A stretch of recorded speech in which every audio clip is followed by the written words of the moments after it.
kind of some mediocre Monday Night Football games. Why do I have Thursday Night Football on the graphic? I have Thursday Night I don't know why. Ignore that. But anyway, some boring Monday Night Football games for the most part.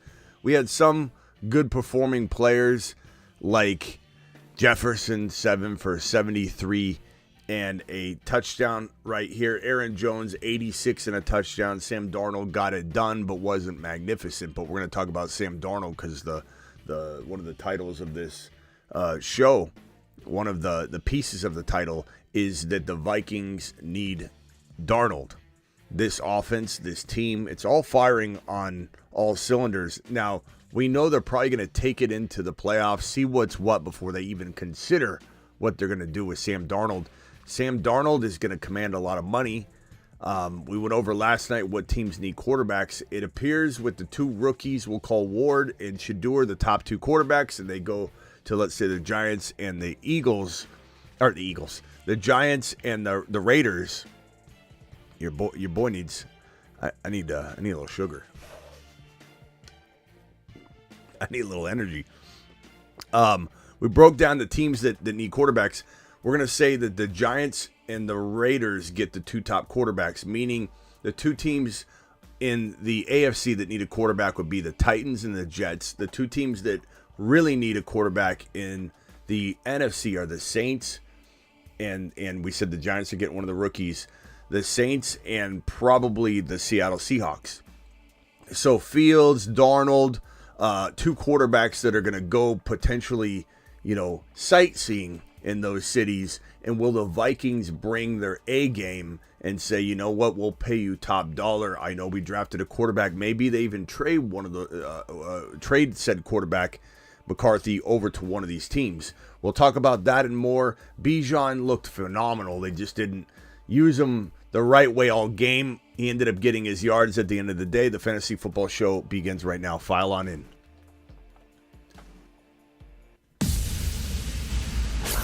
Live from the FantasyFootballShow.com studios. It's the Fantasy Football Show. Live! Monday through Friday, 8 p.m. Eastern. Smitty is also live whenever news breaks. From the FantasyFootballShow.com news desk, here is your breaking news. So, lots to talk about in regards to this game. I want to fix my graphic, though, because my graphic was jacked up, having Thursday Night Football in the title. I don't know why I do that a lot. Not every week, but I'd say like 3 times a year, I'll have the graphics say Thursday Night Football when it's Monday night, and I'll have it say Monday night when it's Thursday night. It happens. It is what it is. So let's fix this graphic. I think it needs to be fixed because it's going to irk me the whole entire show. Here it is. Let me send it on over to myself via text and put it on my screen and fix that. Sorry about that. Okay, so ladies and gentlemen, we have a conversation that needs to be had. A conversation around two quarterbacks tonight, one of which played like horse crap. And we'll put his numbers up on the screen in a second. Actually, Caleb also played like garbage. Caleb he's not a good quarterback. He's not a good quarterback. Look at the numbers. 191, 18 of 31. The only reason Caleb scores at the end of games is when defenses are in some sort of prevent mode or they change up everything and Caleb gets enough cracks at it and then he starts scrambling around, and that's the only time he can play football is off script, off platform, off message.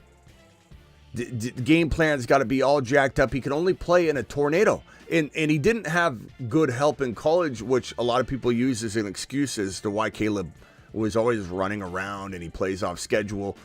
But the truth of the matter is, regardless of why it happened in college, running around off schedule, delivering a lot of his footballs on the run, scrambling, the truth of the matter is the man doesn't know how to play football any other way.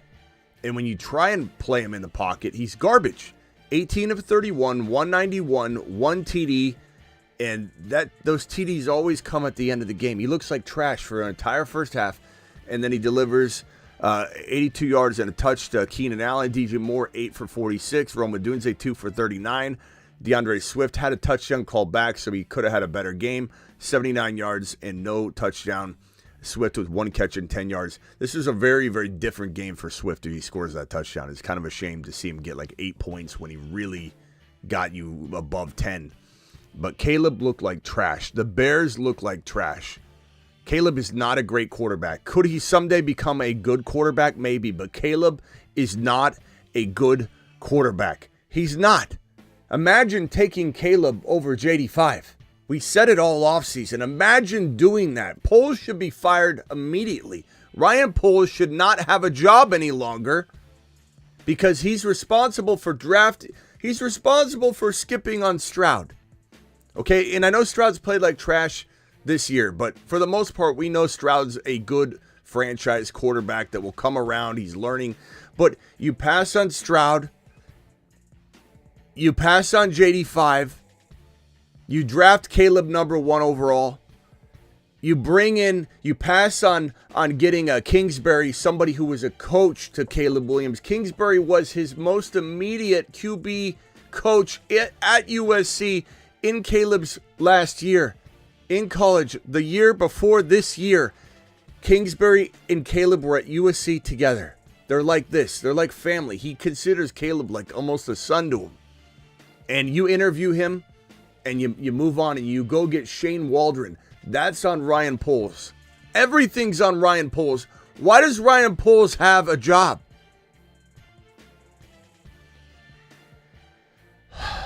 It's unbelievable. Caleb is trash. Aaron Jones, this is his last year. I don't think he's going to put it together next year. Ziggy, how old is Aaron Jones? I think he's 29, right? Ziggy, how old is Aaron Jones? Aaron Jones Sr. is 30 years old and was 30. born on December 2nd, 1994. December 2nd. So he just turned 30. Okay, so yeah, 29-year-old season, turning 30 in December. That's right. I remember that. Turning 31 next year. I'm not touching Aaron Jones with a 10-foot pole. There's no way his ADP will even be attractive at all. Aaron Jones is at the end of his road.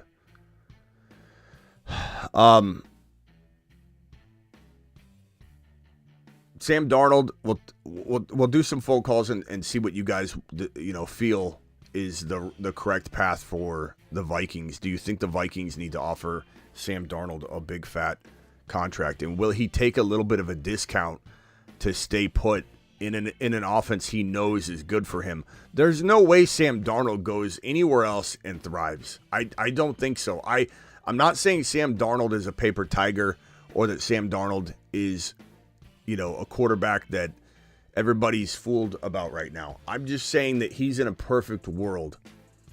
And there's no way you can assume that Sam Darnold, who's failed, finally finds a good home, finds Justin Jefferson and Addison and an absolute amazing TJ Hawkinson, Aaron Jones playing well, then they draft a running back, they'll be fine and replace him. This is an unbelievable scenario for Sam Darnold to fall into, to revive his career, to pull a Baker Mayfield. There's no way he does this anywhere else. He might not care, though. What if Sam gets $20 million more going somewhere else? He's probably going to take it. And if he fails, and he's going to laugh all the way to the bank. So money does talk. Money does talk. Did I fix my graphic? Yes, I did. Did I put it up yet? No, I did not. It's still saying Thursday Night Football. That still says Thursday Night Football. Come on. It didn't go through, so I pulled the old graphic. Here it comes. Monday Night Football. Let me fix this real quickly because it's bothering me.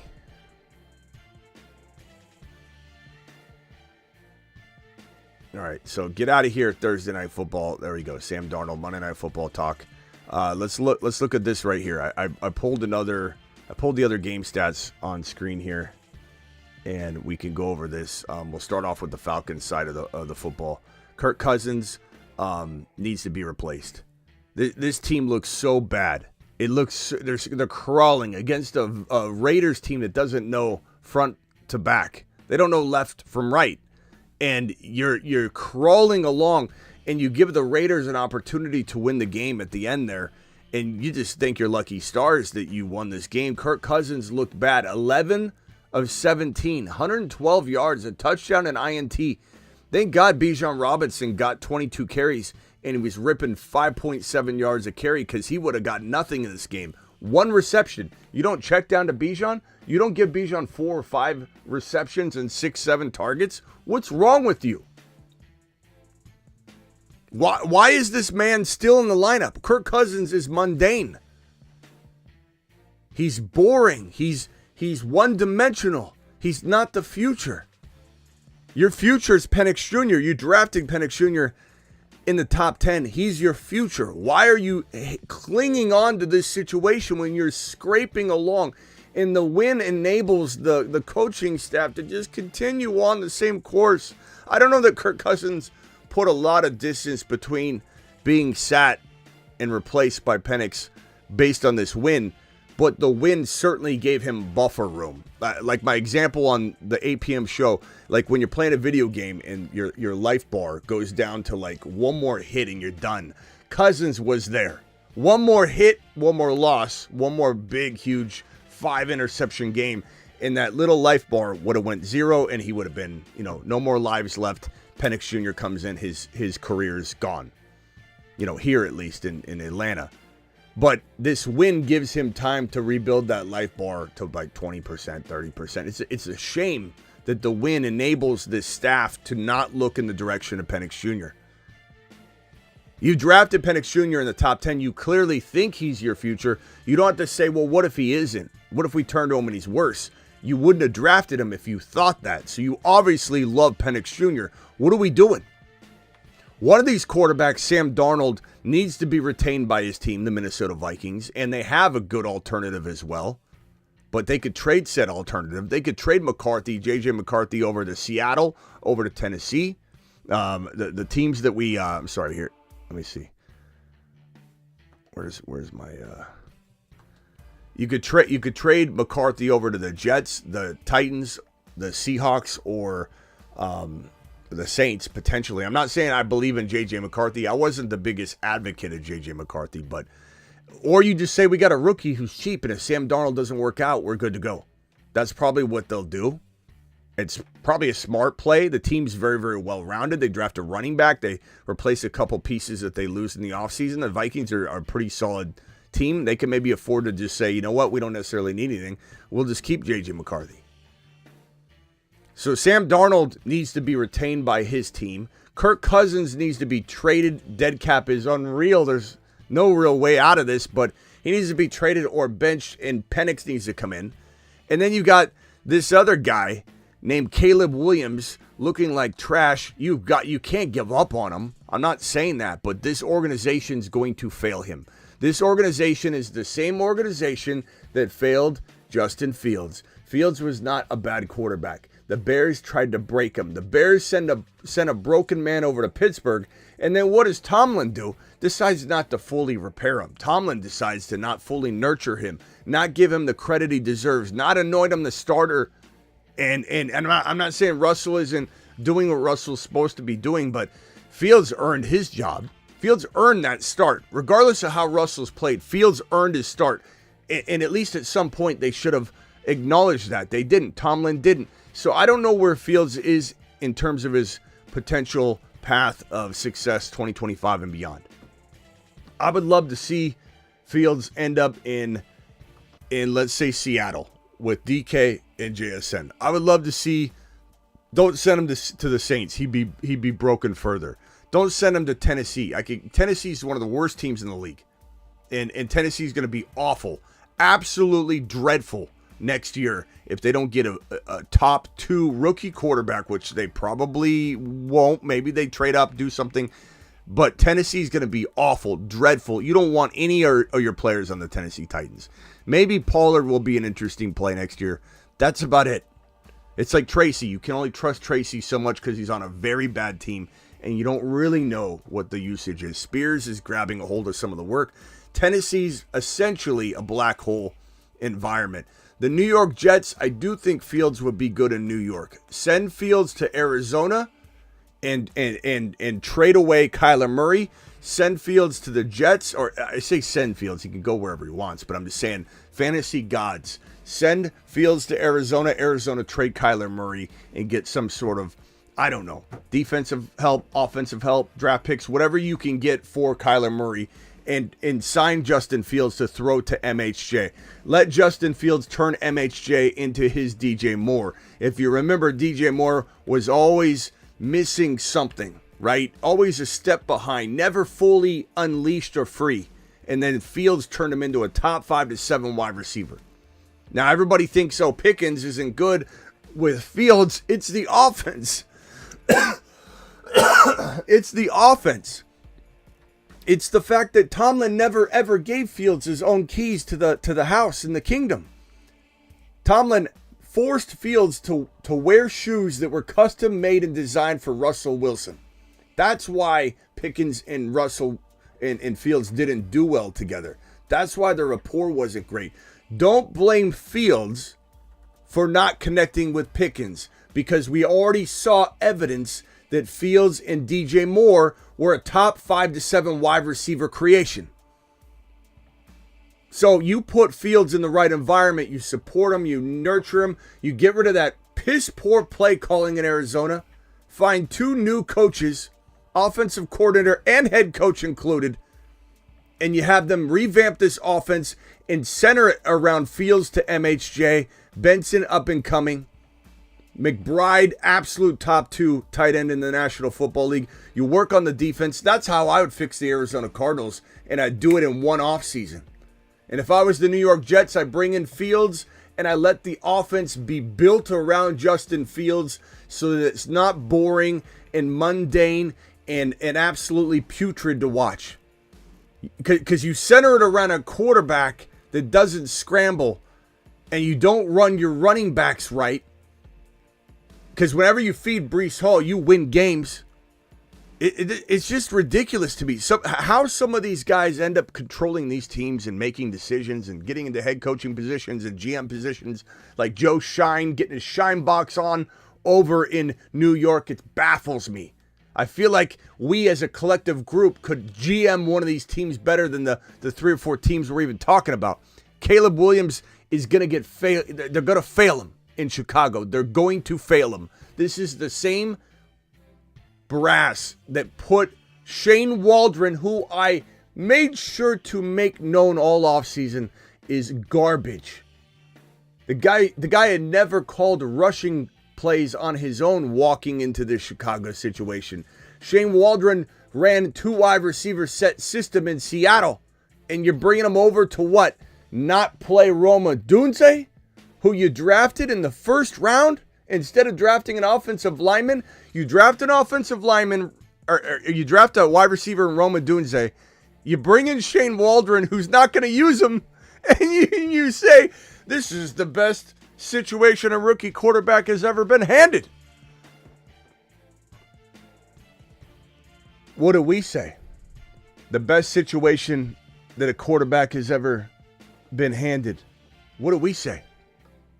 It was brought to my attention. I might be talking a little bit too much about the same topic lately. I've been doing a lot of JD5 posts, and I know people are saying, Smitty, I wish you could create more diverse content. You've been like 4 of your last 10 posts have been about JD5, and I just said, I don't know. I guess my reaction wasn't really the best. So I want to first acknowledge that and just say, no one's perfect. I'm always trying to get better. And I do think you won't hear any more. I'm gonna stay away from JD5 content. Never. Come on, bro. JD5 was the number 1 overall pick. He was deserving to be the number 1 overall pick. It's wild to me that people didn't see it, but they didn't see it. Caleb Williams is not him. Caleb Williams is an average quarterback. He'll never be an elite, great quarterback. He just won't. He's not. He's not that guy. He's not that guy, pal. Drake London coming back to life a little bit, but how can he do much more than 53 and a touch when the signal caller only had 112 yards and a touch? He literally consumed half of his production and his only touchdown. 100% of his touchdowns London consumed. Good job, London. and half of his yardage. What more can London do? It's not London's fault. And you know what? We can keep looking at Kyle Pitts as a total disappointment, and it is what it is. It is what it is. You can't change it. You can't change what he's living in. But maybe Penix Jr. does actually change it. That could be your change. But in terms of right now, you can't change it. And Kyle Pitts, I mean, how is it his fault? He's been in bad situation after bad situation. I do like Raheem Morris. I think he's a smart guy, but I think he's lost right now with his quarterback decision making. I think some guys can be very good head coaches, but they get lost and it gets cloudy and it gets very, very hard to see right from wrong, left to right, up and down, north and south when you're dealing with your QB situation. Look at Mike McDaniel, such a good creative play caller. He comes from the Shanahan coaching tree, and just like Shanahan over in San Francisco, Mike McDaniel can design up and concoct a great offense, but he doesn't implement it well. And he doesn't know quarterbacks. He doesn't know sometimes personnel. And Shanahan's the same way.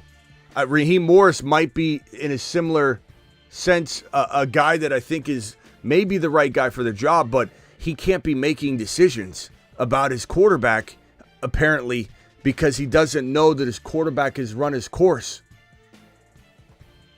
Bijan, it's remarkable that Bijan had 125 yards tonight because they didn't use him right, and his 5.7 yards per rip is the only reason we're sitting here talking about Bijan having a nice little day. But, we want more than 13 points. That's what you got out of him.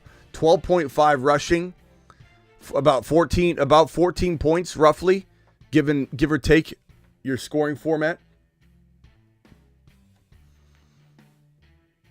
This side of the fence, Sincere McCormick got injured. He's had trouble staying healthy in the past, so that whole experiment's pretty much gone, flushed down the toilet. They're not gonna wait on McCormick and say, let's not draft a running back. They're drafting a running back. They'll draft a running back in LV. Myers 5 for 59. Bowers completely disappointed, and we feared that could be the case. You couldn't sit him. He's the best tight end in football. 3 for 35. Desmond Ridder is trash. He's trash. He's a horrible quarterback. He's horrible for fantasy. He drags everybody down. The whole offense is very limited. And honestly, I still think that while this situation feels like it's one of those where you're like, okay, let's give this head coach another year.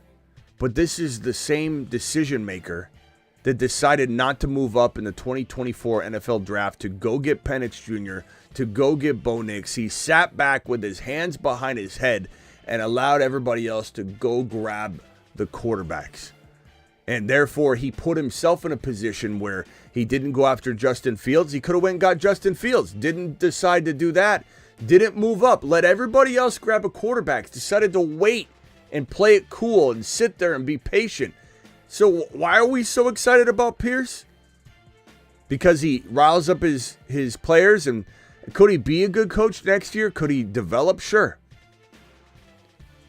We'll see what happens with one more year. We'll see what happens if you give him Shedeur Sanders or Cam Ward. One of the two will be an LV. I know a lot of people think it's Shedeur, but the most recent prediction is that maybe it is New York, because it sounds like Shedeur really loves throwing footballs to Malik Neighbors, and there's video footage of them tossing the ball around, and then Dion comes out and corrects the record and says, don't speak for me or my son, or try and create some sort of warped reality where we are saying that we won't let him play in New York. That's absolutely false. Dion put it to bed. He'll play in New York if he wants to play in New York. They're not going to pull an Eli Manning and refuse to go. Dion just put that to bed. He set the record straight for anybody trying to suggest that Dion won't let his son play in New York. That's not true. From Dion's own mouth, it is not true. One of the two quarterbacks will be an LV. And yeah, we'll probably get a chance to see Pierce, give it one more go. But do I think he's a great coach? I don't. I don't think he's a great coach. He might be a good motivator. He might be a good, staff member. He might, like you put him as, let's say he's the one of the coordinator jobs, whatever, assistant head coach. That might be more up his alley. Great motivator, great go-between between the players and a tough-nosed head coach, and he's the guy the players turn to and like. So assistant head coach, very good job for a guy like Pierce. Do I think he should be the guy? No, because he's already failed.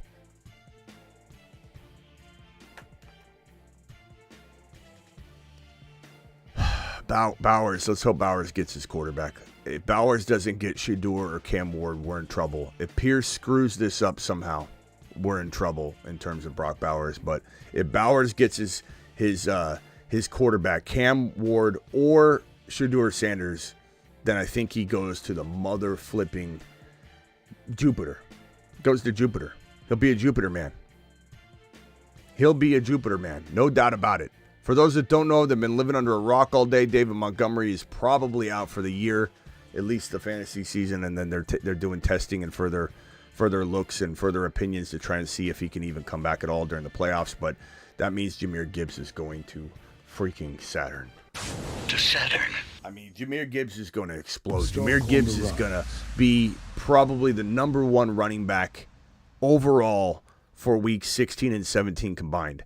Jahmyr Gibbs is probably going to be the number one or the number two running back in the entirety of the playoffs. Jahmyr Gibbs is going to absolutely explode. Jahmyr Gibbs is going to be so good here in week 16 and 17 and in the 2024/2025 NFL playoffs that people are going to draft him in the top 5. I'm drafting him in the top 5. Jahmyr Gibbs might be, maybe it's quietly. I don't know. We'll have to see where the ADP is data on this because I'll try to get away with what I can get away with.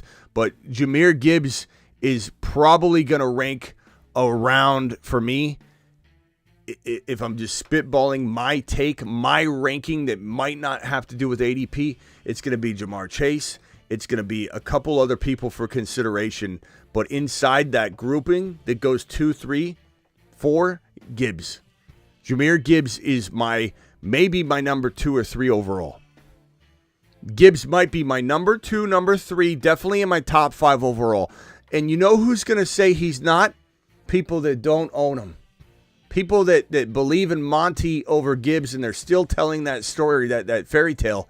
Those are the people that are going to trash on that take because they didn't get a slice of cake. So they're pissed off. They didn't get a slice of cake, so they're pissed off, and they don't want Gibbs to succeed. So they're going to tell you things like Gibbs can't succeed if Monty's still there. Okay, so let me get this straight. Here's the Gibbs hater. The Gibbs hater comes in and says, with Monty there, you're just not going to be able to succeed because Monty's going to take too much work from him. Okay, that's your take. I understand. Monty out. Breaking news. Dun, dun, dun.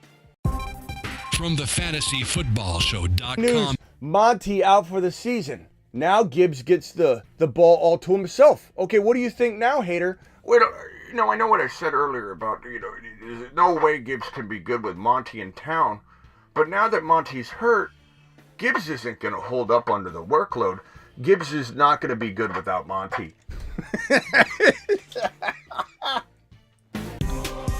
a big lap. Your head mask coming back now. Take a big lap. Take one and you don't come back. I don't know if Prince is just saying the phrase we make fun of anybody that says this, but Smitty Gibbs is playing second fiddle to Monty. I believe Prince is using the phrase that I say. If Prince is actually saying this, I hope you're not. I hope that's not your real opinion. I hope you're just playing on the words that we use here on the channel.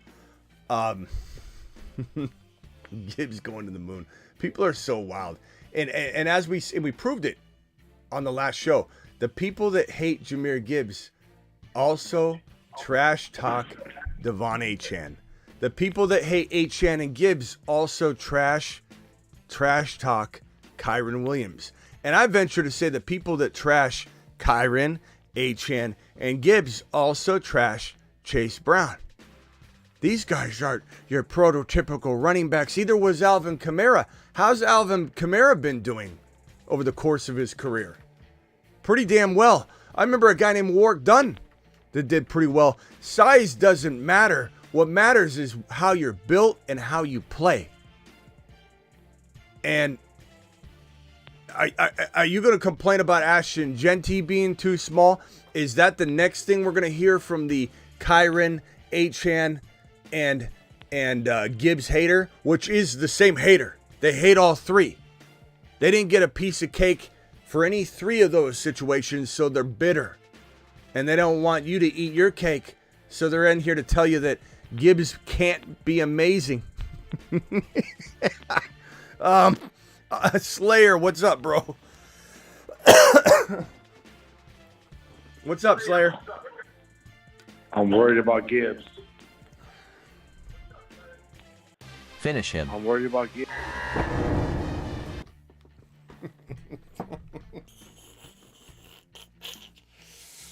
I'm worried about Gibbs. That's all you got to say. That's all you got to say to get hung up on this phone line. Oh, bro, it's hilarious. Slayer, don't say it again. I know. I don't want him to be the RB1 in Detroit. I don't. Finish him. He was perfect where he was. Call. Come on, bro. Come on. If you want to say, call back, Slayer. Let me reword it for you because I think I know what you're trying to say. Let's try this one more time.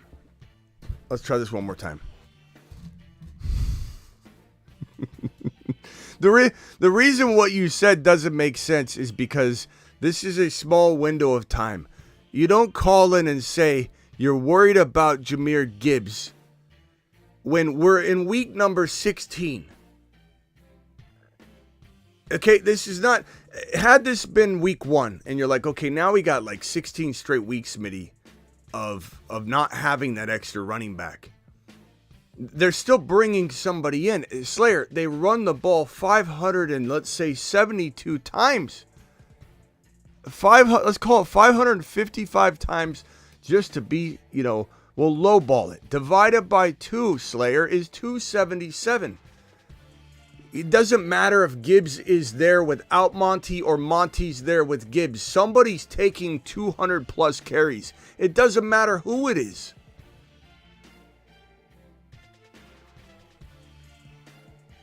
Try again, Slayer. Try again. I mean, God, guys, come on. What is going on here?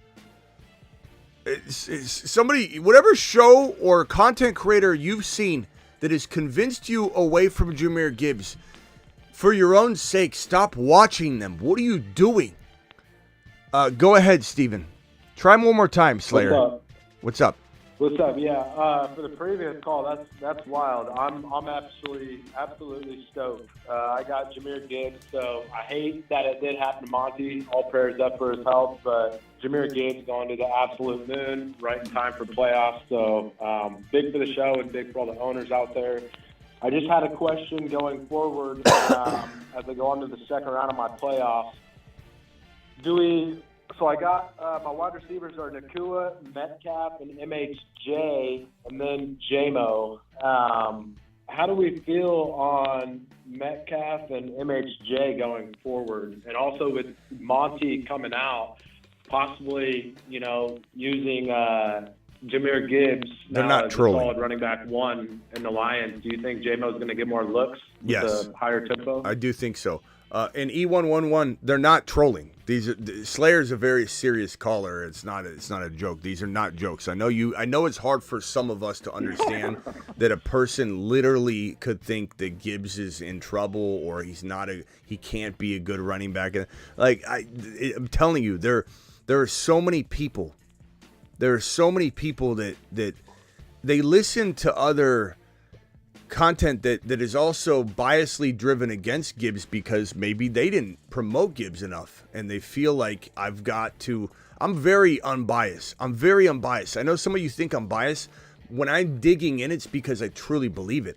I change really quickly, so much so adjust and adapt is a slogan here. I adjust and adapt so quickly that you oftentimes will hear people say that I flip-flop. that's not the case. This is an adjust and adapt game we play. You call something in the offseason and you just stick to it, because I have people that come in and go, Smitty, I'm really mad at you because you told me to trade Kenneth Walker and that we need to back off this is last year, back off the Kenneth Walker project when you put him on your Moon Man list and you told me to draft him. I'm really mad at you. And it's like, do you really hear what you're saying? You want your content creator that you follow to stick to whatever they said in the preseason without any adaptation? It's wild to me. And I feel like I'm the most unbiased person I've ever met in this industry. Why? Because I've done it for so long. I'll admit, when I first started, not YouTube, when I first started back in 2003, doing content professionally and being on NBC Sports Radio and doing the 19 years on radio, it took me about 5-6 years of doing it professionally for me to be able to recognize the big bias that I'd bring into the equation.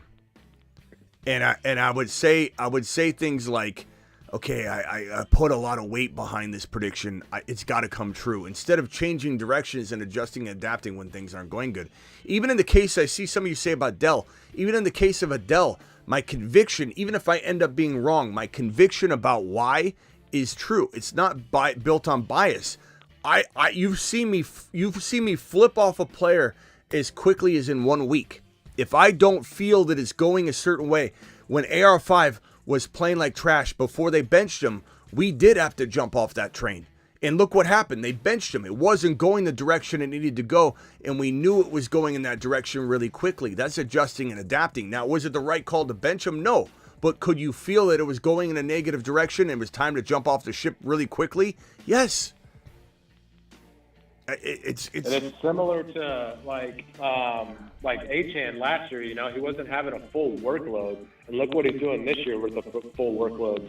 And being a Cowboys fan, I also compare it to when Cowboys had Zeke and Pollard was blowing up. You know, getting like splitting the workload, and then when they let Pollard take the number 1 spot, he absolutely went off the chain. But I mean, this is like times 10. Bro, Gibbs is one of the best running backs in the National Football League, and it's not even an argument. He's insane. He's in the top 3 or 4 in terms of talent. If not, some would say 1, 2, and that's fine. That's an easy. He totally could be. But you combine his 2-3 skill set out of all the running backs in the National Football League. You combine that with his situation, which is, even with Monty there, it is a plethora, a surplus of opportunity. It's ridiculous to overlook it as a top 5 overall player in 2025. Now, the other thing you got to consider, and this is part of the equation, when Gibbs is the lone back, he does produce more, and he will. So I understand why some people might want him to be the lone running back. You know, I get that. And I understand why some people would be concerned about him being the lone running back if they thought he was going to get 25 carries a game. They were going to push him well over 300 carries between the tackles. That would all make sense that that he could break. But again, the thinking here is wrong. If Monty was abducted by aliens and taken away, raptured from the situation, they would run another running back in place of Monty, maybe less so, and maybe Gibbs gets more work, but they're not going to give Gibbs the type of work that's going to break him, because they run 550 plus times a year. He's going to run max 255, 260, 270. Like, you're not running Gibbs 333 times a year. That's ridiculous. No Monty. He's only going to get more receptions. No Monty makes that happen. Having Monty gone doesn't make that happen. So here's the thing that's nice about Monty. I'd rather have Monty than no Monty. Gibbs is better with Monty than without Monty. Understand what I'm saying? I draft Gibbs, let's say 3 overall next year with Monty returning. Maybe I draft him 5 or 6 if Monty's not there. I'm not saying that. I'm just saying that I could argue this. The reason I could argue it, if you wanted me to argue it, is that Monty's going to miss 2, 3, 4, 5 games. So Gibbs will get his share of solo starts, but not so much that he's going to break. Monty gets hurt every year. Monty's getting older. Monty's the perfect running back to have in this situation because it will hand you 4, 5, 6 solo games, which is what you want. It'll give you a nice spaced out, version of that type of production and allow him to stay healthy all year long by not having that the entirety of the year. But even if Monty went down, they would find a replacement or plug in somebody else. They're not running Gibbs every carry. They're not going to Kyron Williams the guy. All right, anything else, bro? Yeah, so just between the two, between those three, Metcalf, MHJ, and JMO, how would we play that going forward? I start MHJ every week just based off his talent. I mean, he's the most talented out of those guys, but the quarterback play, worries me with Kyler. So do I take someone that has better quarterback play like Jared Goff? I mean, and Geno's the same way. He's horrible in the red zone. So do I stick it out with DK and MHJ, or what would you do there? So give me the dilemmas, because you're kind of saying a bunch of different things. So give me the dilemmas. You're deciding what, 3 players out of these 4 wide receivers? What are they? I'm deciding 2 players because I got Puka, so obviously he's a lock. I'm deciding 2 players between Metcalf, MHJ, and JMO going forward rest of playoffs. Okay, I'm going to go J-Mo because I think his offense is amazing. These 2 guys are going to have a little bit of a struggle bus offense. So J-Mo's the one locked in, and he's 100 and a touch capable any given game. I think I probably say, God, it's so hard to trust Kyler. It's so hard to trust the Arizona Cardinals. It's so hard to trust DK. I don't know if DK is playing injured, but I guess I would bank on DK before I would bank on Kyler, mixed with the Arizona Cardinal play calling, decision making, and everything in between. Let me just look up one thing real quick before I lock this in. DK Metcalf is so hard to trust, man. He's hard to trust, and MHJ's been getting targets, but his targets are terrible from Kyler when he's throwing deep Kyler's balls. awful. He's throwing it behind him, and Kyler's awful. He should have had like 2-3 touchdowns against Christian Gonzalez, but the ball placement was horrible. Horrible placement, horrible. I'm going to go DK. DK didn't fare much better at all last week, and DK hasn't had a touchdown since week number 7, and he only has 3 on the year. But I'm going to say Minnesota's a good matchup this coming week. You might play it week to week. I'm going to say DK and JMO this week. DK and JMO? And then maybe we revisit each week. I don't think I can this isn't something that should be locked in. All right, later, bro. Later, bro. Yeah, you got to go week to week on that one. Jed, I appreciate you. As a Falcons fan, it doesn't feel like a W to struggle against the Raiders with Ritter to almost give the game away. Yeah, at the end on a Hail Mary. I mean, 112 yards, 1 INT. Put Penix in. I don't know if I don't know if they're going to surprise us and say, you know what, we agree as a coaching staff. I hope they do, but I don't think they will. There is something to be said about choosing mid-late round QBs on teams with elite coaching staffs, never like Caleb or Kirk. Because of this, Darnold with O'Connell was sneaky and solid in late in drafts. Look, Darnold has stepped up, and I take a lap on Darnold. I did not. I was so against Darnold in the offseason, admittedly. Falcons play calling was the problem, not Cousins. Fight me. No. The answer's wrong. Muy mal. It's both. Happy holiday, Smitty. Ford or Brees? I think we got to wait on the news, Cody, but if the news doesn't paint a picture about Brees having a setback or maybe being limited, I'm not sitting Brees Hall. I like Ford a lot, though. He's pretty good. He's safe. He was a midseason monster, or was he a midseason monster? What was he? I think he was was he a Moon Man? I think he might have been a Moon Man. But do I need a new tight end for the semis Bowers owner? No. Hopefully O'Connell can play. He almost played this week, so hopefully he can play, bro. But let's take that, it depends on who you could find. Like if you're telling me that there's an amazing, tight end grab out there. But, like, you really going to sit Bowers? I can't. I know he had 35 yards and 3 receptions, but I'm not sitting the best tight end in football. Drop Hawkinson for Strange. No. I like Strange. I wouldn't mind owning him, and I would contemplate, but no, Hawkinson, I still like, capable of 100 yards any given week. Drop MHJ for McMillan. You're not crazy to do that. I guess if it's a redraft for the remaining 2 weeks, it's not crazy. Chat, would you rather have McMillan or MHJ?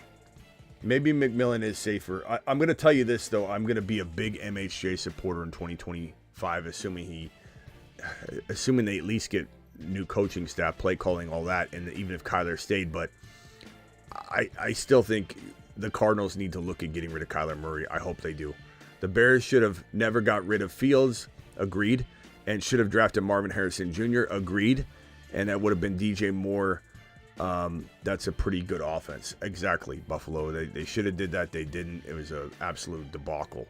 And they should have drafted they could have drafted offensive line and an MHJ.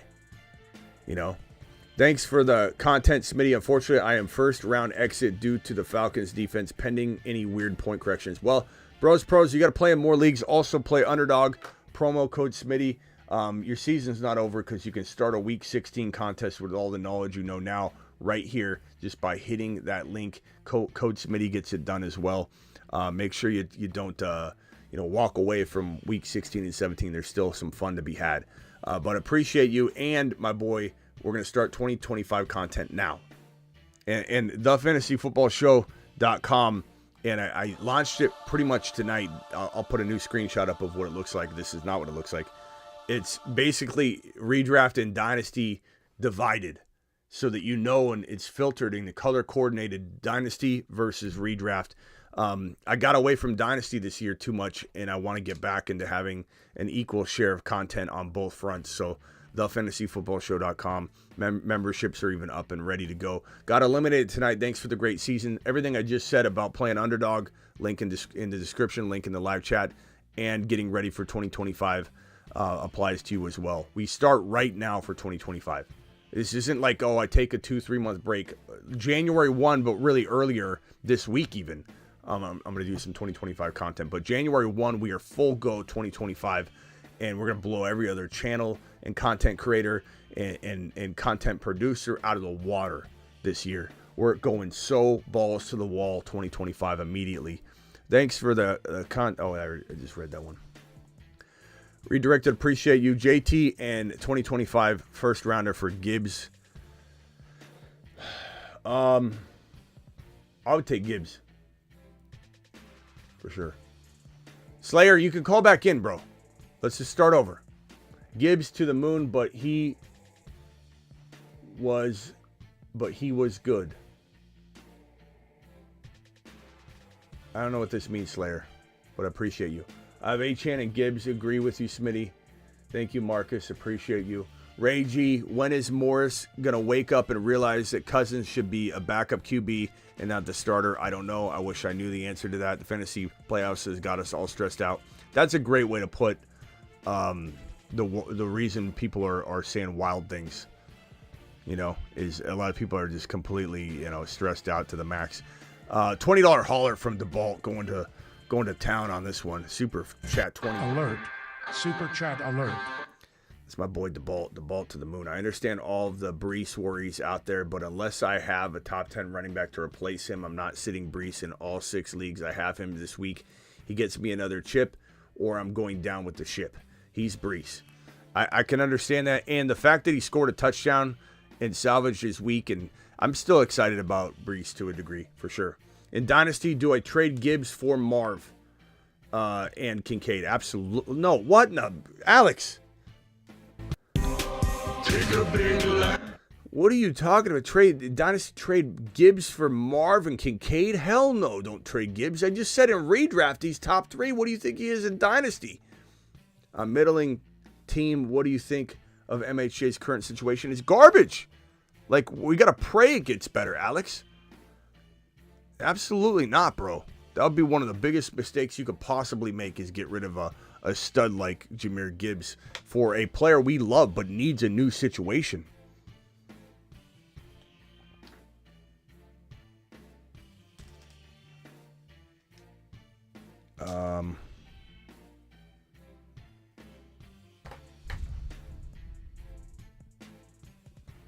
Let's see this one. We got Gonzalez says next year first round will be Chase, Barkley, Amon-Ra. I don't know. Amon-Ra is not going in the number 3 overall, bro. There's a lot of people wondering if he belongs in round 1. Bijan, JJ, CD, all that I can understand. Gibbs will be between 7 and 8. Hall, late first. Hall will fall, which is great. Maybe Gibbs does fall that late. I hope to God he does. I hope people don't know what they're talking about. I hope people truly don't know what in the hell they're talking about.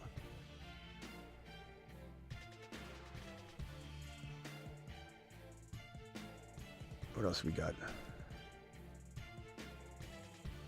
I didn't expect Bowers to fall to me in Dynasty, but he did. I finally got a stud tight end. Bowers is the number 1 tight end in the league.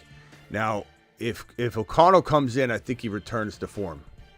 If he doesn't, then there's a little bit of a worrisome patch that we got to go through in weeks 16 and 17. It is what it is, but you can't sit him. Started Josh Allen, Achane, Gibbs, Neighbors, Laporta, Denver D to be eliminated by Goff, Adams, BT, Spears, Strange, Chiefs. Man, I'm sorry, bro. Give you one more super chat to say thanks. Thank you, Luis. Appreciate you, but please don't go far and know that 2025 starts now. The rookie content all starts at the end of December. I might have a rookie running back, video, at least one video up, probably this week.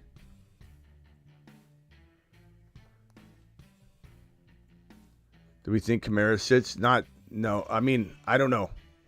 Groin. We'll have to wait and see. Steve says, did you just say St. Brown doesn't belong in the first round? Yikes. Don't be that shocked, Steve. I know you may not understand ADP, but you can think that's weird all you want. If you like St. Brown, you shouldn't be saying yikes. You should be saying, that's awesome. That's fantastic. That would be amazing. I hope it happens, Steve. That's what your answer should be. I'm merely telling you that the general sense is that people are worried about St. Brown. Now, granted, last week helped alleviate some of those concerns, but walking into last week, there were a lot of rumblings. I'd see it all the time. I'd see it in comments everywhere that I can't take St. Brown in the top 12 right now. He hasn't been doing anything. St. Brown's been failing me. Jamo was going crazy. But now St. Brown having a good week, people are flipping back. But I don't know that St. Brown's climbed. You put him 3. St. Brown's not the 3rd overall player, 3rd or 4th overall player. You can't put St. Brown in the top 3. That gives you no ability to get your value back whatsoever. I love St. Brown. We're a St. Brown community. We found St. Brown. Mashed potatoes!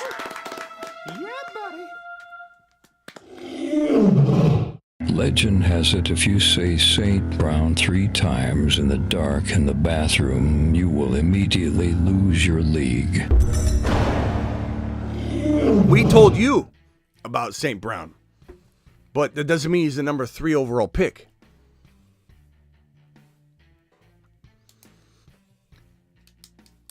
What are you saying about? But what's wanted by guys like Bowers is to be on championship teams, like not the Raiders. His talent hopefully will come tenfold. Bro, you got to give the Raiders a chance to, like, they're bringing in Cam Ward or Shedeur. Like, things are going to get better. Like, I don't know what you're referencing there, as if they can't have a championship caliber team. You get Shedeur or Cam Ward in there, you start building around it. The Raiders are not that far away if they get their quarterback, and then start looking at how do they acquire a receiver. Do they pay for a T. Higgins and then draft Cam Ward? Do they pay for a T. Higgins and draft a Shedeur? Something like that.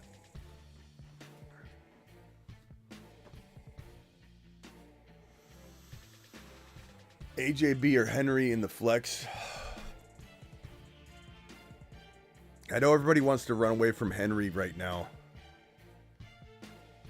but I don't think you. I mean, first of all, I try and get both of them in my lineup, Sean. But you kind of made your bed drafting Henry. You got to go the distance, man. You know, he could fall into the end zone twice next week.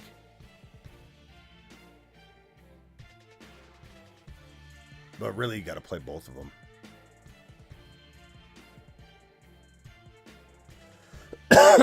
Ricky Turbo celebrates his 7-month membership with this question right here. PPR start 1 running back and 1 flex. Hall, Sharps. We got to wait on Walker news, bro. Now, lock Hall in, and you're probably going Charbonnet if he's playing. I assume DVS is MVS. But Sharps and Hall is probably who I'm playing. But if, let's say, Sharps isn't starting, then you go Tracy.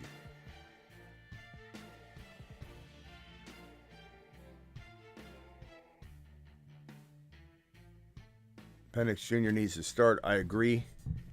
E111 says Henry's last stand, probably. You got to play him.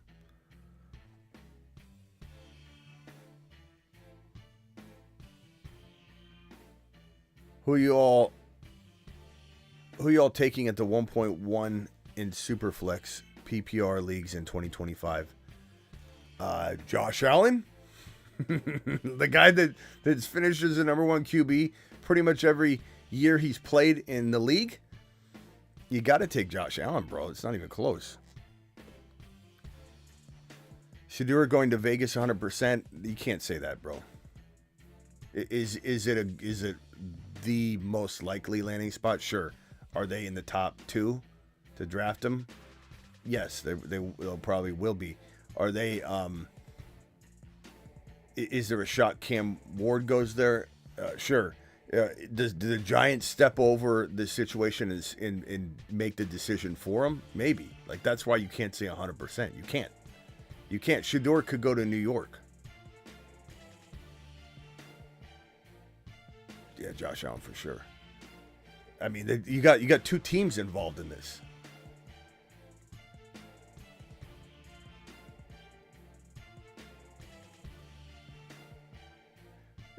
Rookie draft Smitty for the 1.1. My bad. I don't know what this means. If it's a different question, it's already in one ear, not the other, bro. You got to ask it again. Vegas takes the whole level of daily life exception. I don't know what you're talking about, Trav. I have no clue what that means. I don't know what language that is. Saquon is not out of the MVP award, says Johansson.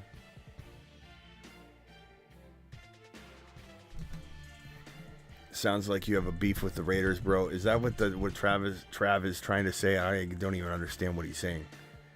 Taylor or Walker, you gotta wait on the news, man. We have no clue. You're asking me to make a prediction about a player that may or may not even play. MVP award always goes to a QB. Maybe it won't. Maybe it won't, bro. It usually does, but maybe it won't. I mean, look at the Heisman and you know, it's nice to see a running back and a wide receiver leading the way. Neighbors or Hall, full PPR. Probably Neighbors for right now is safer. It's embarrassing to be a Raider fan. Aaron, I don't know if it will be for very long. I'm telling you, bro. You've got a squad. You maybe don't have the right head coach though, but you get Shedeur or Cam Ward in there with Bowers, and then you make some other bold move, and it's off to the races, bro.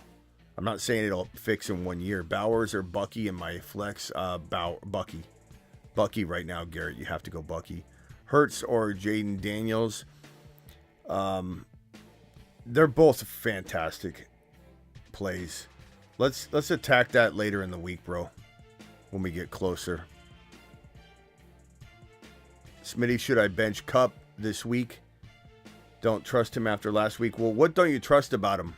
Is it that you don't trust Stafford or you don't trust Cup? Because I don't know that you can say you don't trust Cup. Cup didn't do anything wrong. None of that was Cup's fault. I'm not saying that I'm not concerned about it happening again, but yeah, it's not Kupp's fault. Kupp was wide open on a 50, 60-yard touchdown. Wide open. Nothing. Kupp was running around all over the place. The reason I'm saying it that way is because I feel like people box score Bobby it and they act like Kupp is trash. I'm not saying I believe in him being healthy for another year or anything. I'm just merely saying Kupp is out there trying, and he didn't get the football. But it's wild. But I don't know. Kupp, it depends on your options, bro. But I'm not looking to sit Kupp for like mediocre players. You know what I mean?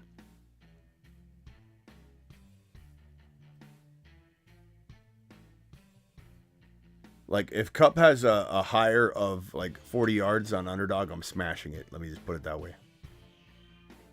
McMillan or DK, this is where we're at. Unfortunately, this is where we're at. I'd probably go DK, bro, but that might be a mistake. I don't know. Thoughts on MHJ or Dunze for this coming week? I'd go MHJ. They're both a crapshoot, bro. For the future, MHJ by a country mile. Start 3, Ladd, Sutton, Garrett Wilson, London, Sharps. London and Ladd are locked in. And honestly, like, you know, if Sharps is starting, you could probably go Sharps. If Wilson, I mean, if not, then Wilson's the easy call for you. I think we're waiting on the news for your question, bro.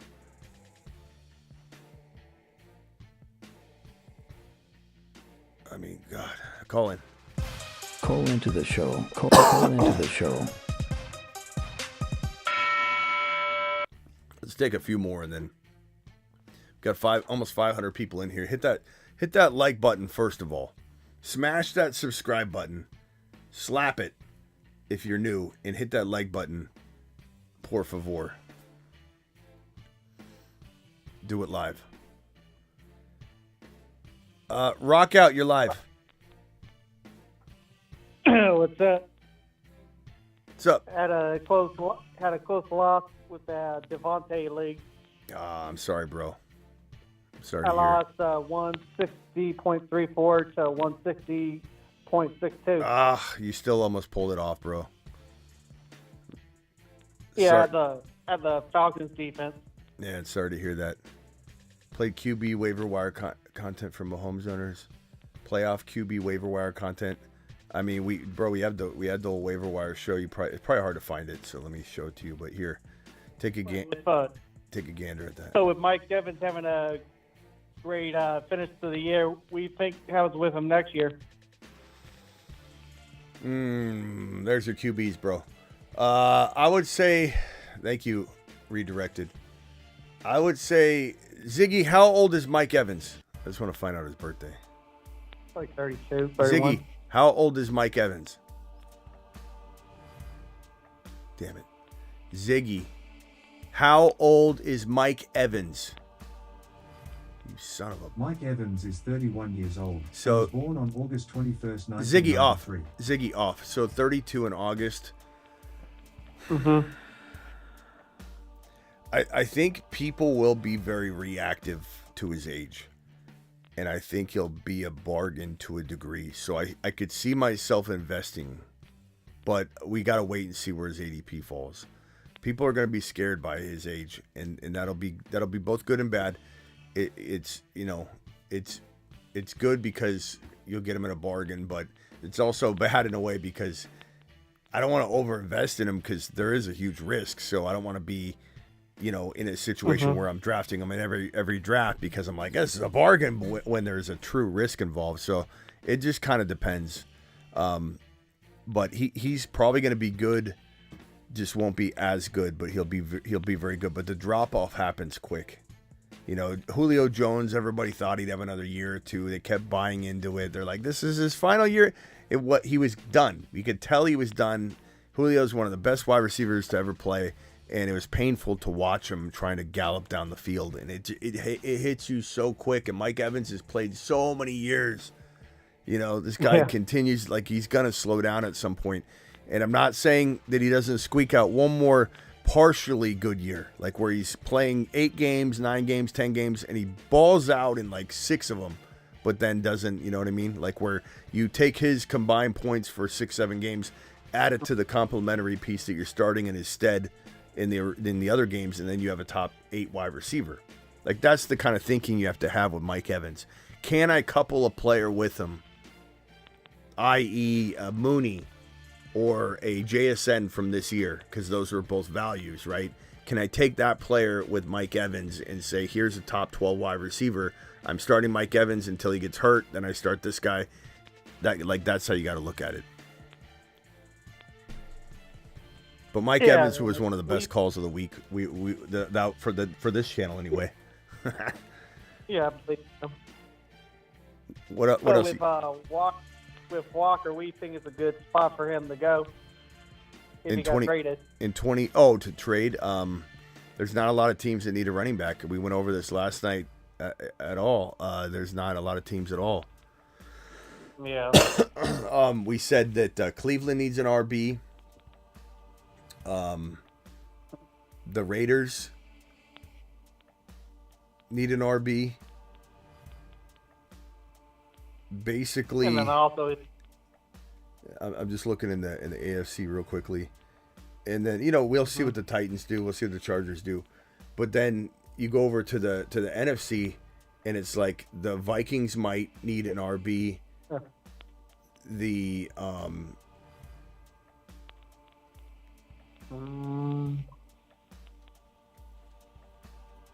I mean, there's not a lot of teams that are just dying, and they're going to address RB most likely via rookies and inexpensive players. The Dallas Cowboys obviously need an RB. So Dallas, maybe Giants. Dallas, maybe the Giants, but they like Tracy, but maybe they do look elsewhere. But Dallas, New Orleans, they signed Alvin Kamara to an extension, so they might just roll with him for one more year. Vikings, I don't know, bro. That's about it. Yeah. I mean, I don't know. Like, trading him to the Vikings would be cool, but I don't know that anybody's going to trade for him that's going to draft a rookie, bro. There's just not enough spots. And also his injury. The Browns are, and the reason I knew this off the top of my head is because we did it last night trying to find out where Genty could go. So is Cleveland, what did I say over here? I mean, Jaguars are a possibility. Just, I could see, and any team that has a good running back like ETN, I wouldn't call ETN an amazing elite running back, but anybody has a good running back, Bigsby, ETN, they're not immune to drafting the next Adrian Peterson, the next Saquon Barkley, the next Barry Sanders, which is what Genty is prospect-wise. So no ETN's going to hold someone back. Raiders, Browns. Probably the Browns be good. No one in Tennessee's going to hold a team back from drafting a Genty. Chargers could draft him. The Dallas Cowboys could draft him. The Giants wouldn't let Tracy hold them back from drafting him, but I think they got other problems. But so that's kind of where I see it, bro. Mm-hmm. Anything else, bro? Yeah. How do you rank Bucky and Chase Brown for next year? Second round for Chase Brown. Bucky, I hope he goes in the third or fourth, but he might. People are talking about him being a second rounder, so I don't know. Yeah, depends how he finishes. If he doesn't finish strong, he won't go in the second round. If he finishes like with 100-yard games, maybe he'll go in the fifth if he does well. He'll go in like the 2-3 turn. All right, bro. Appreciate you. All right, cool. Later. Yep. Yeah, it's gonna be a fun off season. Falcons or Colts defense? I don't know. Let me hit that when I gotta pull a schedule up and it's a tough call at this point. Falcons and Colts. Let me see what the schedule is. What's up, Brett from New Jersey? You're Smitty, live. what's going on, my friend? You're live. What's so up? I'm in the semis in my league. I have my running backs are Brees Hall, Kamara. My receivers are A.J. Brown, Metcalf, and Lamb in the flex. On the bench, I have Bucky. So I don't know. Just ask me the question, bro. I'm not retaining your team. Should I move Lamb to a receiver and flex Bucky over Metcalf, or keep Metcalf and use Bucky in the event that Kamara's out? Yes, do that. We'll do what you said. Move him over, put Bucky in. Bucky in the flex, CeeDee Lamb to the receiver over Metcalf. Yep. Metcalf hasn't earned the start, bro. All right, later. All right, thanks, sir. Yeah. Ricky, you're live. Oh. Ricky, try calling in again. What was the question, the playoff question, or the defense question? It was Falcons or Colts, right? Colts are at home versus the Titans, and the Falcons. Don't the Falcons have like the Giants or something? Yeah, Falcons. I mean, look what the Giants just surrendered, bro. Giants are awful. Go Falcons, D. But I do worry about. Oh, man, it's gonna be another enabling game. Kirk Cousins barely beating the Giants, and then they're like, I might as well keep him in. Jeez. Kirk Cousins, man.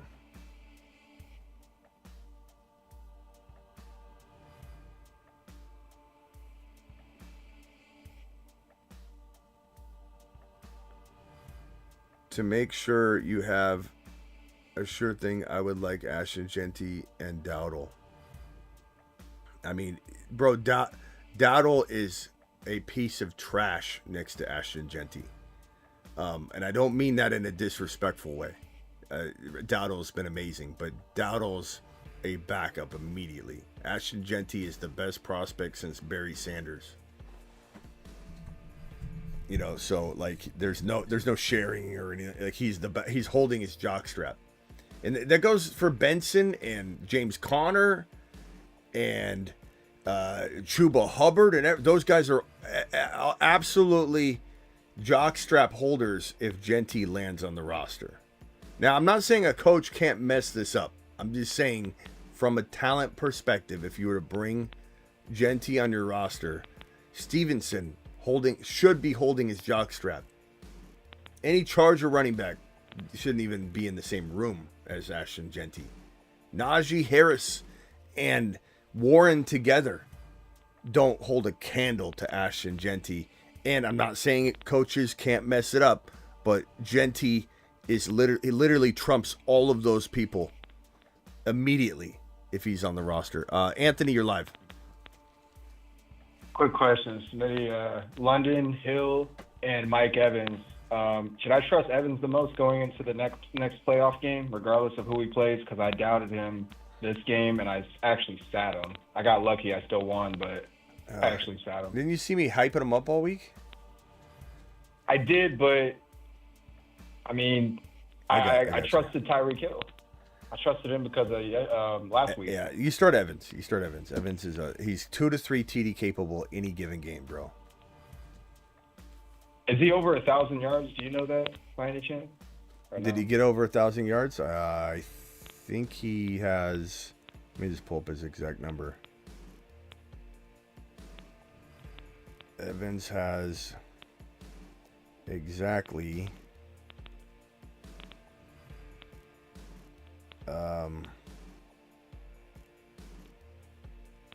Is that right? Did not update 749. Oh, okay. They're gonna try to still get him there. Yeah, I don't know if that's including the last game. It should be, but I can't guarantee that these stats have updated. But 749. Yeah. And then after Evans, would you go London instead of Tyreek Hill? Yeah. Especially against the Giants, bro. Okay, that's what I thought. It's like look what the Giants surrendered this week. I was kind of concerned with Kirk tonight, you know. Yeah, I know. He only got 3. I hear you, but he did score. He did get 50% of Kirk Cousins, work. But, I mean, the Baltimore Ravens and Lamar ravaged the Giants defense, bro. But Cousins is not Lamar. So we're talking about Cousins, like you said, doing a lot worse. But I don't know. I don't think I could walk away from that situation, bro. Is it a crazy take to say that, like, you like Mooney better than London? Like, is that kind of crazy to say? No, but I definitely start London over Mooney. But it's not crazy. Okay. I wouldn't do it. Okay. Any given Sunday, my boy. I mean, Mooney's outscored London plenty of times. You know, it happens for sure. Even Ray McLeod. Yeah. Even Kyle Pitts. Remember and him? Bijan was fed the ball. I kind of had a feeling that was going to happen tonight, so that's why I benched London. I thought they were just going to feed it to Bijan. Well, I mean, it didn't feel like they were going to feed him properly, and then they did. But all right, bro. Later. Appreciate you. Thanks, sir. Ricky, you're live.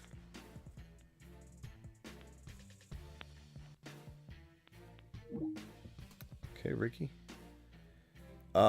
Pick 2, Tyreek, Reed, MHJ, Worthy, Westbrook, Akine. Give me, I guess I'd say give me Tyreek and Worthy, barely. And Worthy and Reed are still debatable. I know everyone hates Reed, but he's still capable any given game. For the championship, Chase locked in. Who do I start with them? Neighbors, BT. I like McConkey a lot, though, but BT's locked in. I have Gibbs and Chase Brown. Starting at running back, Lamar QB. Yeah, you can't sit BT. There's just no way. Anything can happen. Trust your gut. But I'm not sitting BT. Hell no. Hell no, bro.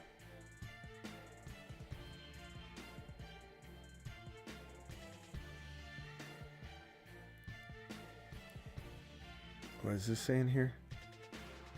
Travis Hunter only got hyped because his blowhard coach and the media. He was not the best DB nor receiver. Just because you play both sides doesn't mean you get the award. Well, clearly it does, Gavin. Clearly, the majority of everybody disagrees with you. Now, do the people think Genty deserved it over Hunter? Yes. The people spoke. The people voted that. But clearly everyone and their mother disagrees with you. And Travis Hunter deserves to be a top 5 overall pick, and he's 100% in the top 2 wide receivers for me coming out of this draft class. Everybody's entitled to their own opinion. I appreciate your take, but I don't agree with it at all. And I think that what Travis Hunter did deserve the Heisman. I think playing both sides is remarkable. And who decides what the Heismans were? Did you create the rules as to what should be included and what should not? Playing both sides doesn't qualify? Who said? Who said? I was praying for 10 non-PPR points with London. I got 11. Nice job.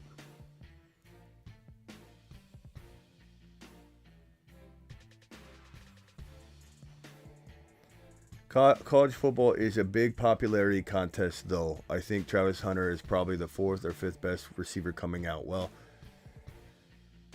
pardon me if I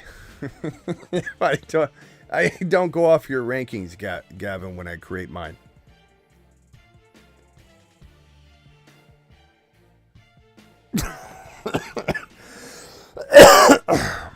I appreciate you, though. Travis Hunter's a boss, bro. Boy's ball control's out of control. His ball control skills are out of control. His awareness level, 100% out of 100 on Madden. Already, just put it down. I mean, come on, bro. Travis Hunter's unbelievable. Top 5 overall player. I mean, top 5 overall college player. Not top 5 wide receiver, Gavin.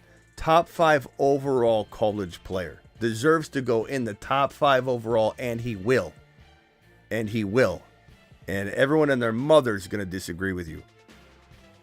Unless they didn't get a piece of cake.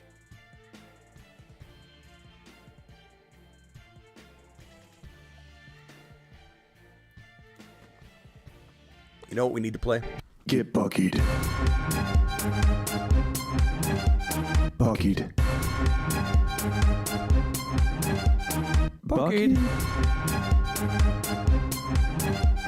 Oh, Bucky. Yeah.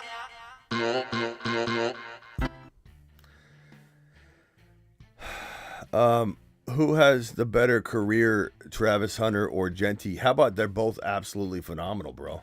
Like, I love how you're trying to rip on Hunter still by bringing up the best running back prospect since Barry Sanders. That's not going to tear down Travis Hunter. That ain't going to do what you think it was going to do. You know what I think of that? Get buckied. Buckied. Buckied. Oh, Bucky. Yeah.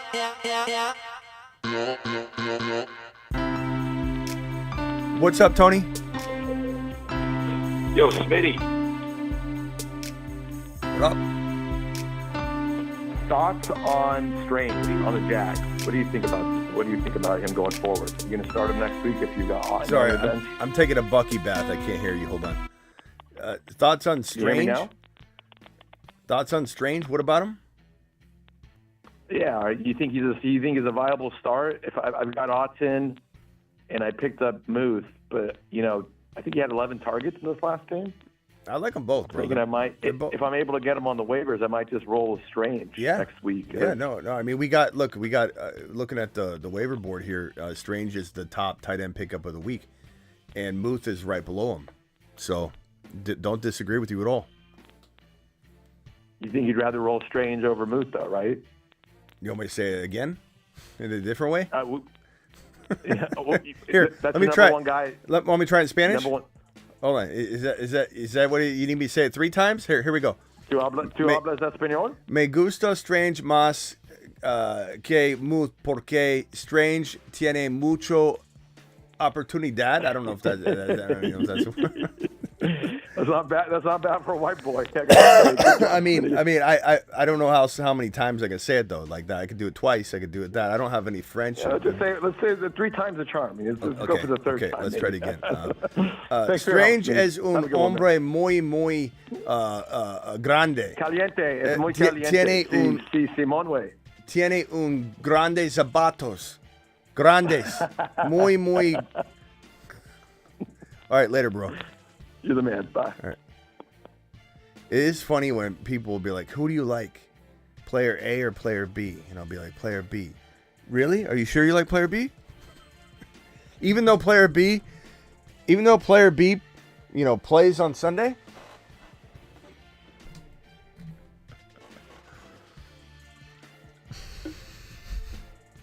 Can you say it 3 times? Get buckied. Buckied. Buckied. Oh, Bucky. Yeah.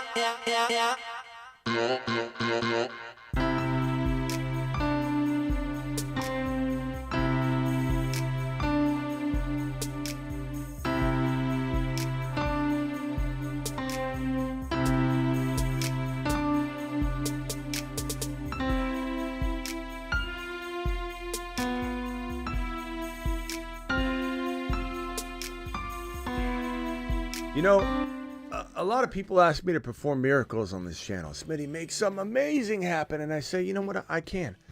Watch this. Watch this right here. I'll take this and boom. And then out of nowhere, zoom in on this bad boy. Zoom in on that. They laughed when we said he was about to be an unstoppable force for all to see. With Chase Brown, get up, get down. With Chase Brown, get up, get down. With Chase Brown, get up, get down. With Chase Brown, The question I saw somebody asked about Mahomes, it's a mild high ankle. Remember last night when I said that everyone's going to use high ankle and think he's out 4 to 6 weeks? Like you can define a high ankle sprain. You can't define a high ankle sprain unless you know the severity of it. There's a very, very mild high ankle sprain. I've had a high ankle sprain before where I barely did anything to it. And it's fine. Rest a day or two and you're good. He has a mild high ankle sprain, not a severe, not a near severe. It's mild, which means that he's more day to day than he's week to week. But they're calling him week to week, and we can't control what they're calling him. But he's more day to day than week to week, and he's the kind of player that plays. I don't know that he will for sure, but it feels like he probably will. We got one more super chat here, two more super chats. We got a Chris M4 dropping the $20 hauler, and Molik dropping the $2 hauler. Chris, appreciate you. Let's send you to Saturn, bro. To Mars. Or Mars, I'm sorry. What up, Smitty? Says Chris. What shot do you give my team? PPR 10 team. Hurts, Gibbs, Achane, JJ McBride. Wide receiver 2. Start one of Jennings, Mooney, or Devontae Smith. Chat, can we give Chris our full undivided attention? And I want at least 10 votes on this. 10 votes. Give Chris our attention, please. Who does he start at wide receiver 2? Jennings, Mooney, or Devontae Smith? I'm going to say Devontae Smith. And I think your chances are really good, bro. Even in a 10-team league where everyone's got a stacked team, that's a phenomenal roster. They could take out any team at any moment, and I love it, bro. Start Connor or Chase Brown. You sent a $20 hauler, so I'm going to be gentle. I'm not going to make you take a lap or anything, but you start Chase Brown. Connor had a great day. He did, and he's the kind of guy that can have that type of performance, and we said that walking into the week that, like, you never know when he's going to do it. You never know. He's so good at doing nothing for a while and then having 100 yards and 2 or 3 touchdowns, James Conner. But you got to start Chase Brown, bro. You have to. Also, Philly goes up against Washington. That could be a really good game where Devontae Smith gets a lot of usage.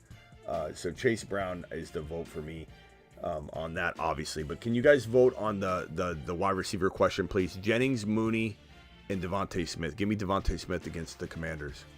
Thank you for the $20 hauler, my broski. You're the man, the myth, the legend. Travis Hunter is insane. Tell him to get us some coffee. Yeah, what was his name? What was that guy's name? Gavin, Gordon, something like that. Gavin, I think. Gavin. Go give me a coffee. I don't drink any coffee, but go get it anyway. Please. What are you doing, bro? No, Travis Hunter. Come on. Molek, you know what time it is, thank God.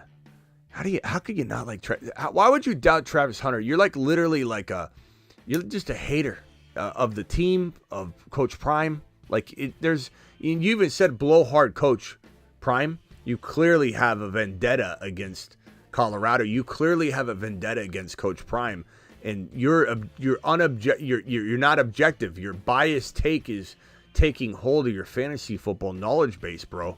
Don't let it do that. It's grabbing a hold of your brainstem.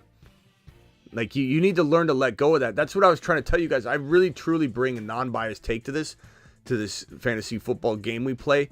And it took me years to craft the ability to let go of everything every time I step in front of this camera.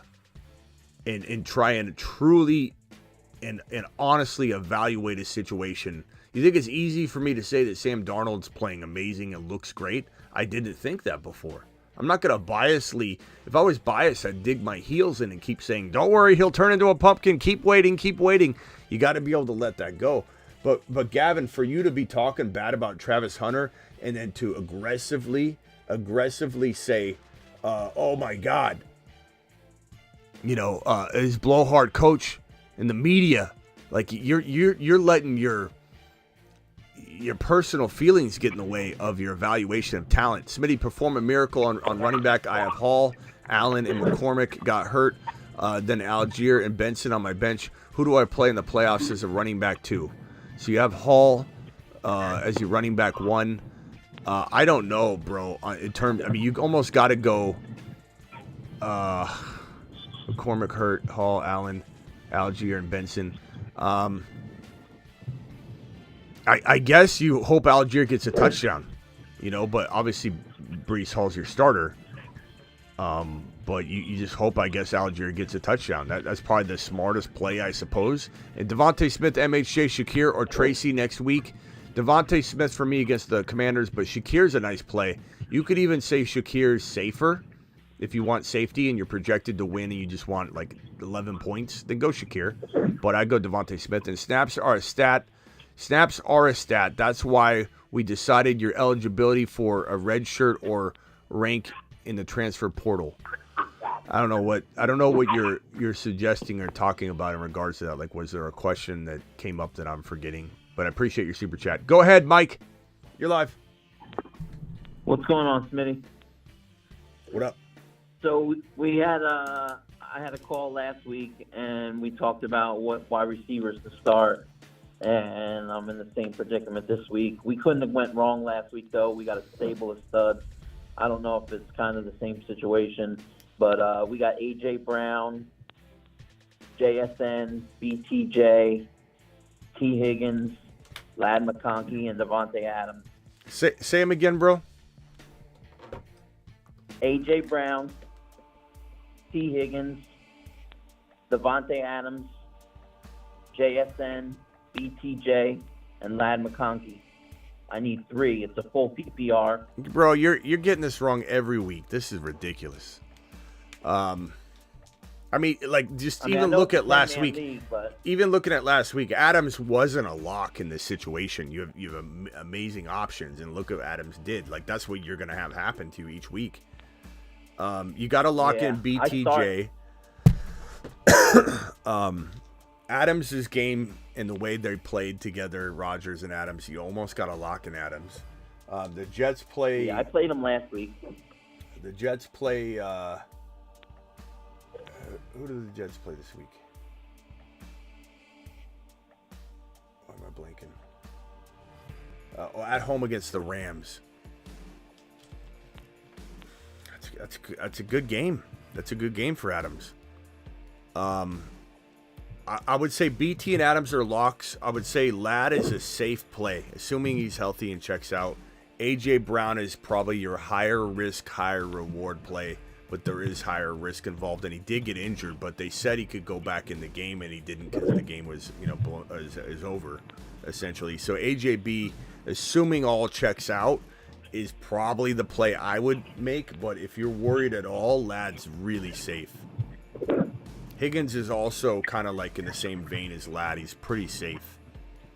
And Burrow's playing at home against the Browns, so Higgins could have a day. And they're going to be looking to lock down Ja'Marr Chase, so it's tough, bro. I would say lock in Adams and BT based on performance and an upside. And Chad, if you could vote, please. A.J. Brown, Higgins, JSN, Ladd, pick one. A.J. Brown, Higgins, JSN, Ladd, pick one. Please vote. Which one are you starting alongside of Adams and BT?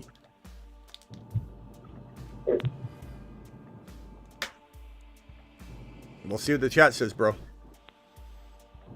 All right, appreciate it. All right, later, man. JSN, Ladd, AJB, JSN. Wow, a lot of JSN. AJB, Ladd, JSN, AJB. God, it's like dead even. It just keeps rotating through AJB, JSN, Ladd. There's a Higgins. JSN, wow, a lot of JSN. JSN's a good play, but I don't know if I lock him in over the man. Vikings is a good matchup, but Gino, I don't trust Gino. I don't trust his health. I don't trust any. I don't know why you guys are saying JSN that quickly when you've got AJB, Higgins, and Ladd as your alternative with Gino, the injury, the Seattle Seahawks. I don't know. I get the Vikings. I get it. Seems like it could be a good matchup and good play potentially, but Vikings have locked down QBs this year as well. They've kind of done both. I'm going AJB, but that's me. That's on me. Smitty, Hunter Artette as a pure reception Pat's pick. I love both of them, bro. I love both of them. McMillan and Hunter are dead near dead even as prospects.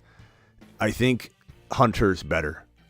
I would pick Hunter. I think he's a top 5 overall play, but I don't want him for the Patriots though, because I like May, but I don't love New England. I'd rather have Tet go there and potentially develop into something special. And he's such a different player. I feel like that's a great play for May and an offense is trying to get its feet under him. Whereas I think putting Hunter in a more established place, or with the quarterback, like pair him with either Ward or you trade up and you make some crazy move. Like if I'm the Giants, if I'm the Raiders, I figure out a way, mortgage my entire future in first rounders, second rounders, and I get back into the top 5, 6, 7. I draft not only my quarterback in Cam Ward or Shador, hopefully Shador. I take Shador and I take Travis Hunter. I would mortgage my whole future to get Hunter and Shador with Brock Bowers. The Raiders would be a top 10 team within one calendar year. Can't wait to talk rookies with you guys. It's going to be an amazing month coming up here. If Kamara is out, flex MHJ, Reed, Westbrook, or Algier. This might not be the answer that you want to hear, that other people are going to agree with or like, but I'm going to say Reed. I'm going to say in that scenario with those risky plays, Reed's got huge upside. Travis Hunter snaps are not a stat controversy. Oh, that's what you're trying to argue with somebody? Okay, I got you. I didn't see that argument. Or maybe I didn't even read the rest of somebody's question where they said something like that. I don't remember that conversation. Travis Hunter. Imagine hating Travis Hunter. Gavin, okay, Smitty, you have the 1.1 in 20. Bro, there's not even a debate. Like, Gavin, do you play fantasy football? Genty is the only pick. He's the 1.1. It's not even close. Gavin, you're taking a lot of laps tonight and a lot of L's tonight. What are we doing, bro? What are we doing back there? $5 hauler from Drew. Waiver wire running backs are Kendre Miller, Gainwell, Ty Johnson, Craig Reynolds, Detroit. Any of those guys better than Algier next week? Kendre might be. We got to monitor the news, bro. Gainwell's not bad when Barkley's injured. I think we're unfortunately right now, Drew, we have to wait for the news. We got to wait for the Kamara news, whether Kendre is going to be Reynolds. What's his role going to be now with Monty out? He's solid. Algier's kind of in the same boat as Reynolds, though, so Algier getting a touchdown seems pretty logical. Right now, I would say Algier, but let's monitor Kamara and everything. Smitty, that's all I wanted to know. Genty over Hunter, we agree.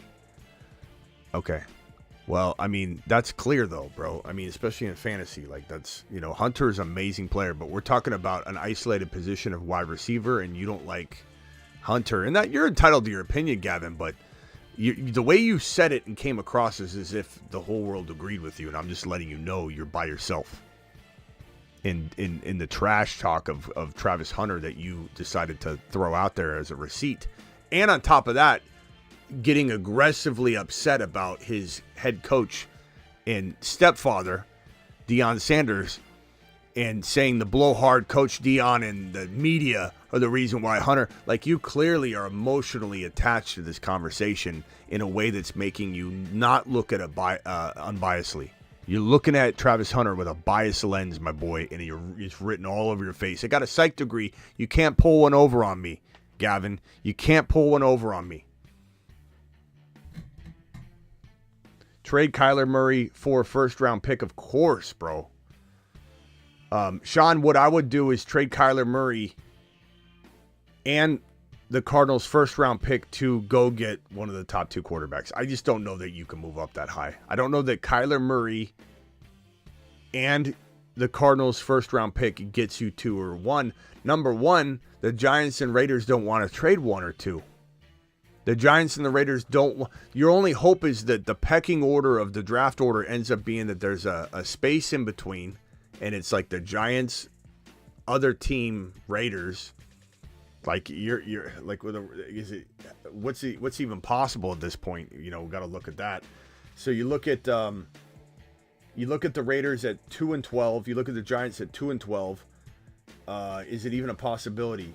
Raiders, Giants, Tennessee's 3-1. The Cleveland Browns are 3-1.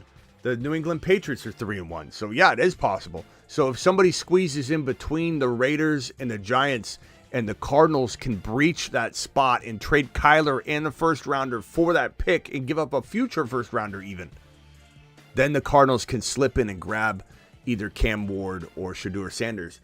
Are the Cardinals smart enough? I don't think so. I don't think so.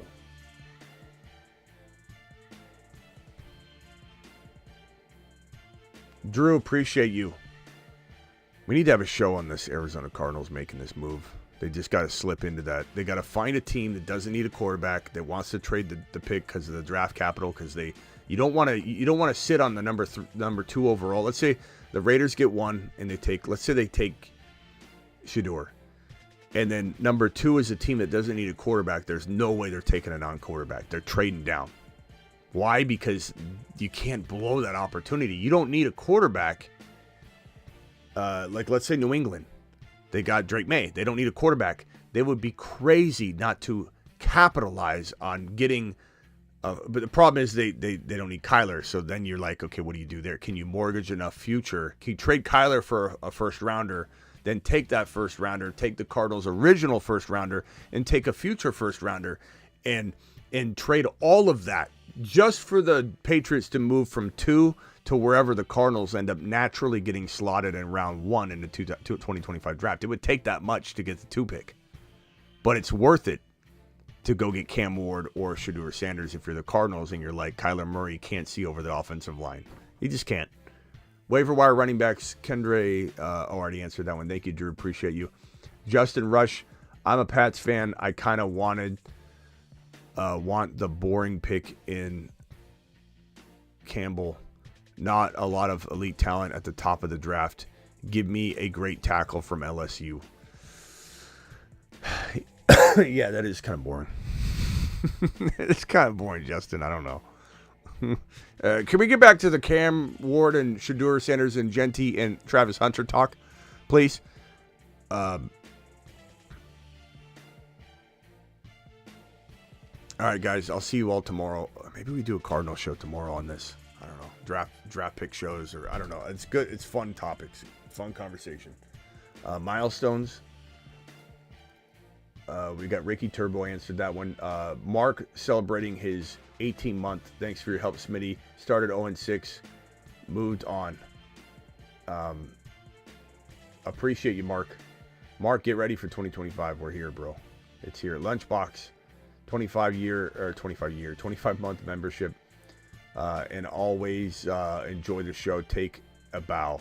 Thank you, Lunchbox. Appreciate you. Ricky, thank you for your celebratory message as well. I'll see you all tomorrow.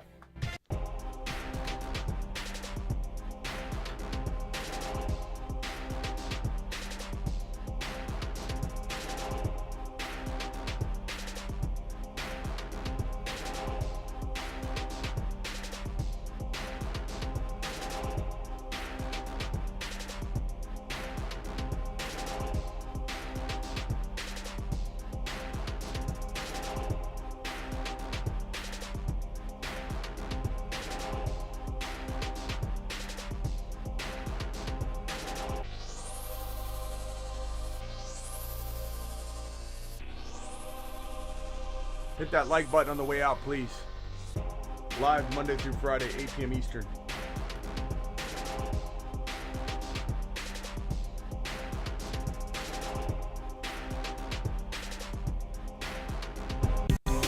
Take a big lap. We don't need your hating ass coming back now. Take a big lap.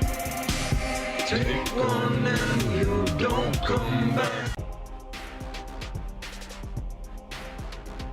but the continuum of the gigawatt component structure of Jahmyr Gibbs' workload divide has a megawatt offload that if you compartmentalize the component conjunction timekeeper and you flux capacitor out the continuum component megabolt, things just end up happening. And that's why Jahmyr Gibbs is a top 5 to 10 running back instead of top 6 to 10.